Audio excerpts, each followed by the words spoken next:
گناهونو باندې آماده کی لکه د یوسف علیه السلام سره درونو بنیادی وجه چې و هغه حسد وي د خوب لیدې دی او دته یو اعزاز میلاویږي نو څو ګناهونه یې وکړل یو خو صله رحمي وکړل رشته یې کټ کړله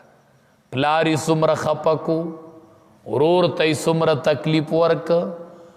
نو یو خو رشتہ داری کټ کړله نو دام ډیره لویه ګناه ده صله رحمي کټ رشتہ داری کټ کول او د رشتہ دار سره تعلق پرې کول دا څومره لویه ګناه ده نبی کریم صلی الله علیه وسلم فرمایي چې څوک دا غواړي چې زما د رزق پراخه شوی او زما د ژوند اوږد شوی رزق مې پراخه شوی او زما د ژوند اوږد شوی نو ژوند اوږدیږي نه خو چې په ژوند کې مې الله برکت ورواچي رزق مې پراخه وی او ژوند کې مې ډیر برکت وی نو نبی کریم صلی الله علیه وسلم فرمایي فلیصل رحمه دې د رشتہ دار سره خپل تعلق ورولي پیوس کم سړی چې رشتہ پالي علماء وی په رزق کې به برکت رزق به پراخي او په ژوند کې به برکت او الله به د بد مرګ نه ساتي په بد مرګ به الله نه مړک چې کم سړی د رشتہ دار سره رشتہ پالي نو رشتہ پالل د قرآن د شریعت یو عظیم حکم دی نبی کریم صلی الله علیه وسلم ته یو صحابي راغی ورته وی د الله حبیبه زما رشتہ دار دی او زه ورته غږ کوم او هغه ماته غږ نه کوي نبی کریم صلی الله علیه وسلم ورته وفرمایل وی ته دا برقرار ساته دا غږ کول او دا د هغه مخ ته خوري شیندل دي په حقیقت کې کو دی پې پوهیږي دا ته چې غږ کوې او هغه نه کوي دا د هغه مخ ته خوري شیندل دي نو د یوسف علیه السلام ورونو خو یوه ګناه تې دا وشوله چې هغې رشتہ داري کټ کړله دویم د حسد د وجې نه تې څه ګناه وشوله نافرمانی د مور او پلار وکړله پلار یې خفه نه کو یعقوب علیه السلام پلار دی پیغمبر دی څومره یې خفه کو څومره تکلیف یې ورته ورسو نو د دې بنیادي وجه چې وه هغه حسد نو دویمه ګناه د حسد دا وکړله چې مور او پلار یې خفه کړل او پلار او بیا یعقوب علیه السلام مشر پلار یې خفه کو چې پلار باره کې راځي رضا الرب فی رضا الوالد رضا د رب چې داغه په رضا د پلار کې ده پلار خفه شو رب العالمین خفه دی پلار خوشحاله دی الله خوشحاله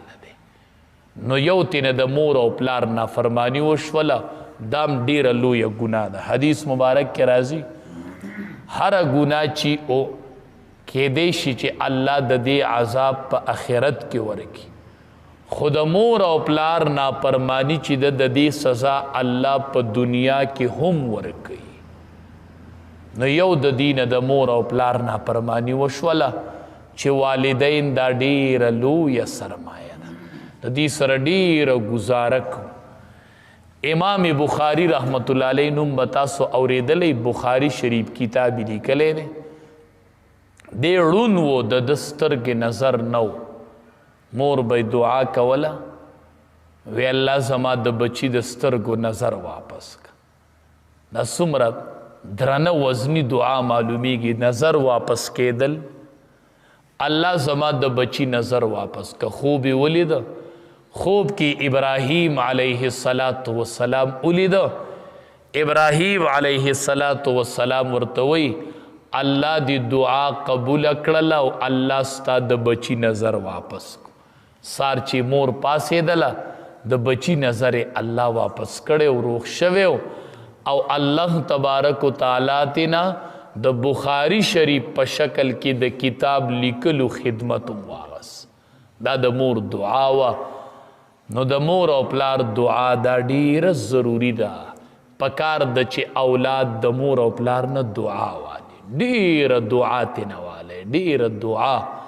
نو مونږ چې د مور او پلار د دعا ټیم راشي نو مونږ یې د ځان نه بیل کو د ځان نه جدا کو چې د دعا ټیم راشي نو د دعا نه محروم شو د مور او پلار د ځان نه جدا کو دا د دوی د جدا کولو ټیم نه دی دا د دوی د خدمت ټیم دی خدمت وکړه چې الله درله دنیا او اخر خیسته کی نو ډیر ناکام به د مور او پلار سره کو خصوصا چې کله حالت د بوډاوالي ته ورسیږي دا ډیر د امتحان وخی د امتحان خو خپل وړوکوالی یادوه چې زه دې پلار او دې مور دې ځای ته رارسولی یم رب ارحمهما کما ربیاني صغیرا زه داسې رکوټی وم او دې مور او پلار دې ځای ته رارسولی یم زه به اوس د دې پلار خیال ساتم د دې مور خیال به ساتم ځکه چې زه دوی دې ځای ته را ورسولم دې ځای ته زه د دوی د لاسه رارسېدلی نو خصوصا د مور او پلار خبرې به برداشت کو وی دی قاریږي دی مونږ به خبرې برداشت کو دی ستا ډېرې خبرې برداشت کړي دي ډېرې خبرې دی پلار ستا ډېرې خبرې په وړوکوالي کې برداشت کړي دي دی مور ستا ډېرې خبرې په وړوکوالي کې برداشت کړي دي نو مونږ به هم اوس خبرې برداشت کو ای به زمی ډېرې خبرې برداشت کړي اکثر چې پلار عمر د پوخ شي او عمر د بوډاوالي شي د مور او پلار نو په معمولی خبره ولا بیا جړه ورځي بیا جاړي ډېر زر چې بچې سخته خبره وکړي مور هم جاړي او پلار هم جاړي زه وایم پلاره ته خو ډېر د جرګو سړی وې ته ولې جاړې هغه وایي مولي صاحب ماله جړه په دې وجه راځي چې ما ته کله بچې سخته خبره وکړي نو ما ته د دې بچي د وړوکوالی رایات شي چې مولي صاحب دا هغه ژبه وه چې دې به خبرې زما نه زده کولې او ما د دې ژبې څومره خبرې برداشت کړي دي نن دا ژبه زما یوه خبره نه برداشت کړي که پلار دویمه خبره کوي درېمه مړه څه ګور دې جوړ کړي بس که که نه بس که شل پیرې خبره مه کوه یوه پیره دې خبره وکړه بس پوره د غلی کښېنه ته چې راکوټې وې تا دې پلار ته څو پیرې خبرې کړي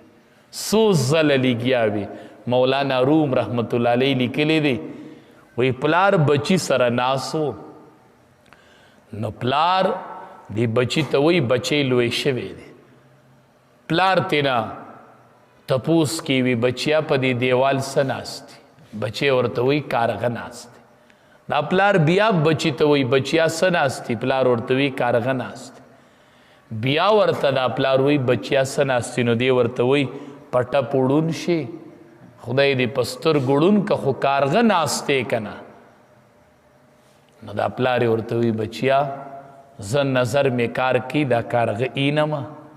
خو ما پتا باندې امتحان کو امتحان کې ناکام شولې بچیا ولی پلارا وی تر کوټې وی او زما غیږ کې ناست وی په دیوال کارغه کې ناستو تا ما ته وی ابو س ناستی نو ما دې خلخ کولک ته چې بچیا کارغه دی تا بیا وی ابو س ناستی دیوال باندې ما دی بیا خلخ کولک ته چې بچیا کارغه دی تا به تپوس کو ما به دی خلخ کولوله چې کارغه دی تا یو کم سل پیری تپوس کړو او ما یو کم سل پیری جواب در کړو نن چې زه په دریم ځل وام څه ناستي نو ته وایي په سترګو ړوند شي خو کارغه ناست نو پلار به بیا جړه پلار له نه ورځي نو پلار وی مولی صاحب مال زکه جړه راځي چې دا بچې مې راکوټي وو نو یو براته وی دا زما ابو دی بل براته وی دا زما ابو دی بل براته وی دا زما ابو دی په ما به را منډې کولې یو به مې غیږ ته راختو نو دی به نارې والي زما ابو دی زما ابو دی نن چې د جدایۍ ټیم شو نو یو ته وی ستا پلار دی او بل ته وی ستا پلار دی هغه پلار وی دا هغه ژبه د هغه ماته چې به ابو کول نو ماله ځکه جړه راځي چې دا هغه ژبه ماته نن وی چې کومې ژبې به ماته ابو کول نن هغه ژبه وی دا ستا پلار دی او دا ستا پلار دی دا پلاران هوښیاري خو چې مشران شي نو بې خبرو ته خیال نه دی پوه نشي نن سبا یو بل رواج دی دا بچی چې جدا کیږي که نه نو تقسیم شروع داستا او داستا او داستا پلار یې غلی ناست آخر کې ورته هغه پلار وایي چې زه به لکه کم ځای یمه د چا سره به یمه څه چل به کومه زما برخه پکې څه شوه اول خو مسله دا ده چې پلار ژوندی دی نو په دې کې د سره اډو د بچي برخه نشته نو ته د پلار مال تقسیموي ناستې ورته میراث بچي ته به اله برخه میلاویږي چې کله پلار وفات شو نو مالی میراث شو نو بچي ته برخه میلاو شو په ژوندانه د بچي د پلار سره یو اتانیزم نه رسي او دې پلار ته لګیا وي دا تقسیم په ژوندانه وکړه خپل مال هغه تقسیم کړي ستا مال خو نه دی په دې کې ستا څه دي نو بعضې به ورته په ژوندانه وایي ماله برخه راکړه په ژوندانه ورته وایي تقسیم وکړه که ته د دې پلار نه مخکې شوې او مړ شوې که نه قبر کې درنه الله دا تپوس نه کوي چې د پلار نه دې ولې برخه نه اخسته قبر کې به الله وی چې د پلار نفقه پتا واجب وتا ولې نه ده ورکړې نو دا غم نشته چې د پلار په ما نفقه واجب ده چې زه خپل حق ادا کوم نو دې پلار ته وی ته به پکې د سره وي د سره مطلب ده چې د کم بچی سره خوشحاله جو د هغه سره به نه پلار سم خوشحالیږي وی زه به پکې د سره یم لکه د هر بچي سره به یم مونږ ته تپوس کو څه چلو شو یاره مولي صاحب زه پکې د سره یم چې د کم بچي کره تیاره وه او د کم کره مې خوښه وه هغه چې لږه موده وشي نه پکې بیا د سره نه وي دا چې ورته وایي ته به پکې د سره یې د دې مطلب دی چې د سره پکې نه یې ته خو تې ایستلی خو دی چې خبرېږي نو بیا یې تې ایستلی خبر نه وي بیا وایي ته پکې د سره نه یې نو بیا د یو بچي په تمه او په بل بچي په تمه نو اکثر پکې وږې پاتې شي د شپې او ډوډۍ ونه خوري یو درخواست کومه چې دا پلاران او میندې مه جدا کوئ مونږ د رور نه جدایي لیدلې ده چې جدا کیږي خو چې بچې وی پلار جدا کومه نو مونږ وی چې دی به کوم ځای ته جدا کوي چې بچې د ځان نه جدا کوي نو دی به چرته ځي نو مور او پلار مه جدا کوئ دا یوه جدایي وله پوره ده چې مقبرو ته روان دي بس هو به یې خخ پی کې روپس پشیتی ټول عمر به درته کور خوشې پروتي خوشې بیا موړ بشي په خوشي کور خو په ژوندانه دا کور مه خوشې کوه بیا به خپی بیا به ټول عمر له کور خوشې پروتي بیا به وایي چې یو بوډا پلار مې وې یوه بوډۍ مور مې وې په کټ کې پرته وې او د سترګو نظر کار کولی او دا ژبه یې سنډېدلی چې ما ته سحر وایي چې زه بچیا الله دې روغ جوړ راوله زه بچیا الله دې کامیاب کا چې داسې یوه دعا راته کېدلی او دا یوه ژبه راته سنډېدلی بیا به دې پسې ارمانو کې دا کور به ګوټ په ګوټ کې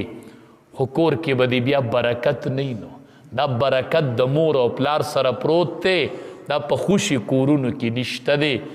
نو مور او پلار مه جدا کوئ مور او پلار ځان سره کور کې اوسوئ دا ډیر لوی برکت دی ستا سره کور کې دا چې دا ژبه تغړی که نه او دا چې دا ژبه تغړی او دعا کوي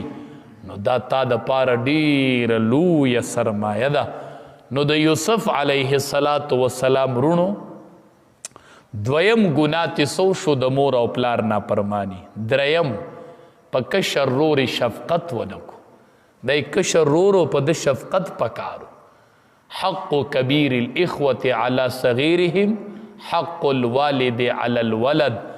د مشر رور مثال په منزله د پلار دی نو کشران به د پلار په شان خیال ساتي خو مشر به په کشرانو شفقت کوي نو دوی په کشر رور باندې شفقت اونکو بل ګناه دا وشو چې دی د وعدې خلاف ویلی هغه ته سو او وی کړل څه نو یوې د وعدې خلاف کو ان العهد کان مسئولا وعده چې د چا سره وکړه د دې به الله تپوس کوي وعدې د چا سره مه کوئ مضبوط مه وایئ انشاءالله دا کار به کوم انشاءالله دا کار به کوم انشاءالله دا کار به کوم انشاءالله وایه او مضبوطه وعده مه کوه ان العهد کان مسئولا د دې به الله بیا تپوس کوي او بغیر د انشاءالله نم داسې کلکه خبره مه کوه چې دا کار به کوم او سبا به یې خامخا کومه نه وای سبا به انشاءالله دا کار کو وی سړی روانو میخه اغستلې وي پیسې ورسره پرتې وي بل ورته وی چې څه کوي چې زما میخه علمه هغه ورته وی چې انشاءالله پکې وایه وی چې بدې کې د انشاءالله څه ضرورت دی خوای دي پیسې پرتې دي او هغه د میله ده یوس په پکې میخه والم په دې کې د انشاءالله څه ضرورت دی هغه وی وایه پکې چې لاړ نه هغه پیسې تې ورکې شوې چې دی ولید وی میخه دې واغسته وي انشاءالله پیسې مې ورکې کړې بیا به انشاءالله مخکې وي بیا به د کار نه مخکې انشاءالله وي نو ښه دا ده چې خبره وکړي نو وایي انشاءالله که د الله خوښه شي نو دا کار به وکم نو یو دوی د وعدې خلاف ورزي و الله به دې بیا بې وعدې کوي نه چې انشاءالله وایي بل دی دروغ ویل دروغی مې وی که نه څومره دروغی وی دا ټول ګناهونه چې د دینه وشول نو دا د حسد په بنیاد وشول معلومیږي دا چې دا حسد ډیره لویه ګناه ده الله دې تی زمونږ د ټولو حفاظت وکړي د عوامو د خواصو ډیر خواص پکې مبتلا دي الله دې تی زمونږ د ټولو حفاظت وکړي نو قال یعقوب علیه السلام ورته وی انی لا یحزننی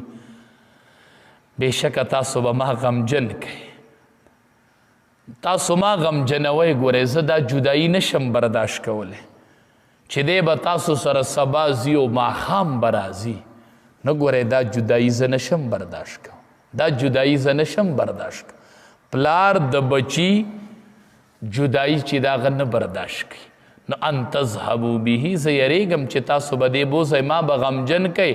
واخاف ان یاکله الذئب زه یریږم چې د لره به یو شرمخ اخوري د لره به یو شرمخ اخوري وانتم عنه غافلون او تاسو به د هغې نه د ده نه به غافله تاسو به د ده نه غافله او دی به شرمخ اخوري نو داسې مه کوئ نو دی ورته وی قالوا لئن اکله الذئب ونحن عصبه که چری اخوړو د لره شرمخو او حال دا دی چې مونږ به لوی جماعت یو نو په دغې وخت کې خو به مونږ په تاوان کې یو دا خو به مونږ په تاوان کې یو چې دی زمونږ نه اخوري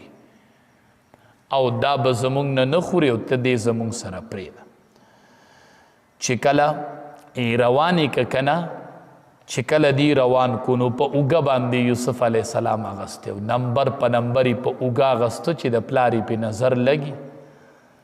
وی په اوږو یې اغستی و خو چې کله د یعقوب علیه السلام د نظر نه غایب شو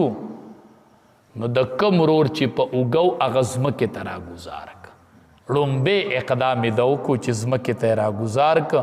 چې موږ د ده د پلار نه اوس غایب شو یوسف علیه السلام پیاده روان شو علما وی د کم عمرۍ په وجه باندې دې تللی نه شو نو بل رور ته یې فریاد وکړو نو هغه ورسره هېڅ همدردي ونه کړله کم عمره نو تللی نه شو نو فریاد کوي بیا یې دې نورو ته فریاد وکړو هغې ته یې فریاد وکړو نو یو ته فریاد کی او دی فریاد نوري نو دی د یوسف علیه السلام د قتلولو اراده وکړله چې وجنوي خدا یهودا چې و په دی کې دا مشر د ده په زړه کې الله رحم ور واچو د یوسف علیه السلام د بچ کېدو اراده یې وکړله ویل چې زه د څو پورې ژوندی یم که نه نو تاسو ده ته تکلیف نشئ رسولی او دا یوسف علیه السلام چې دی د پلار ته واپس کوي خو هغې ډیر په ضد کې و د ده دا خبره یې نه منله او د یوسف علیه السلام د قتل اراده یې وکړله د وی تکلیف ورته نشئ ورکولی نو آخر دا یهودا خو یو کسو دی ډیرو نو دی ورته وی وجنو یې ده ورته وی تکلیف نشئ ورکولی نو دی یو تن خو مقابله نشوه کولی نو آخر د دې چې دی په دې رضا کړل چې به دې کویي ته یې وروغورځوئ خیر دی خو وجنه یم نو د بالکل د تکلیف نه د بچو مقابله خو یې نشوه کولی وی زه خیر دی وجنه یم او دی کویي ته یې ارتو کوئ نو دی اغه کوی ته ارتو کوی دی کې به پروت یو خیر دی وجنی مو فرمای قالو دی اویل یا ابانا ای پلار زمونگا ما لک لا تأمنا سشوی دی تالا را چی تپمون اعتماد نکای نو معلومی گی دا چی دیتی نا یوزل ویلیو چی بوزوی دورتوی نبای بوزای نو زک ورتوی لا تأمنا تپمون اعتماد نکای علی یوسف پبارد یوسف علیہ السلام کی وَإِنَّا لَهُ لَنَاصِحُونَ او حال دارے چی مونگ دا خیر خوایو ارسلہ معنا اولیگا دے زمونگ سرا سبا غدن سبا سارا تیرا سرا اولیگا یرتع ویلعب دیری میوی بو خوری او لبی بو کی وَإِنَّا لَهُ لَحَافِظُونَ او بیشک مونگا بدد خامخا حفاظت کو اکثر چې سړی خبره کې دروغ جوړي نو ډېر قسمونه خوري اکثر وایي چې دی را باندې اعتماد وکړي قال نو یعقوب علیه السلام ورته وی انی لیحزننی بیشکه غمجن کوي ما لره اندا خبره تذهبو به چې تاسو بوځئ دی لره و اخاف زه یریږم ان یأکله الذئب چې وبخوري د لره شرمخ وانتم عنه غافلون او تاسو بد د نبی خبره قالو دی ورتوی لئن اکله الذئب کچری اخوړو دلر شرمخو ونحن عصبه او حال لري چې مونږ ډیر قوي ډلیو ان اذا لخاسرون بشک مونږ په دغه وخت کې خامخا تاوانیان یو